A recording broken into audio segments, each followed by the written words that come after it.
So Shabbeer always wanted to be like Kabir. I always I always wanted to be like you. I remember that you had a stint at the All India Radio when you started out at the beginning of your career, right? And I had a stint as well. And apparently, at that time, you interviewed the Beatles. You spoke to the Beatles. You spoke to John Lennon, and you asked John Lennon if he had LSD. Would you give them a big round of applause? Imagine that. What happened in those four walls when I was sitting there with the gods that I revered, who represented the whole 1960s and all the revolutions, sexual, cultural, emotional, that were happening at that time. But afterwards, All India Radio treated that interview so badly. In fact, erased it because after playing it once, because they had no money for tapes. They didn't know what they had. So I had reason to be very angry with them, which made me think about life, think about my options, and it made me set off for Bombay with 700 rupees in my pocket, determined to prove that I would do something. So I have to thank All India Radio for putting me into a crisis that made me rethink all about life. Because I've learned a lot from Kabir. We've all learned a lot from Kabir. He's been very open about his life and things that you take back. Now, one thing that I learned from Kabir, and I take that very seriously, is chivalry.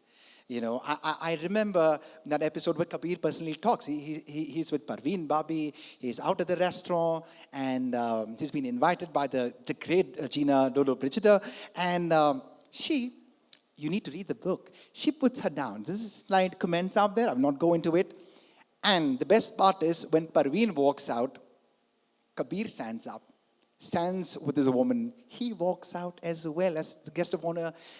Restaurant full with important people, beautiful people, important people. But Kabir walks out with his woman. He walks out with Parveen Babi. Give him a big round of applause. I will remember that. Kabir. let me add a few details to that story. It's one of the beautiful episodes in my book about this dinner that Gina invited us to. But the bottom line was that in the middle of the dinner, after ignoring Parveen for a long time, which upset me, Gina Lollobrigida was one of the two biggest Italian stars of the era. Sofia Loren and Gina Lollobrigida were Italy's exports to the world. So to be invited to Gina was huge. But Gina was being rude to Parveen. At some point, she turns to Parveen and says, "And you, my dear, what are you doing here? Following the star?" I didn't know what to do. A star I admired was insulting the woman I loved. But Parveen was nobody's fool. She's a very smart and intelligent woman.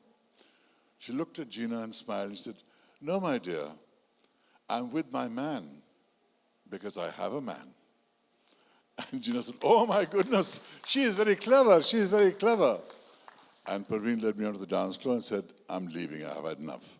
I said, "You can't leave, then I'll have to leave Gina." She said, "You do what you like, I won't take this anymore, I'm leaving."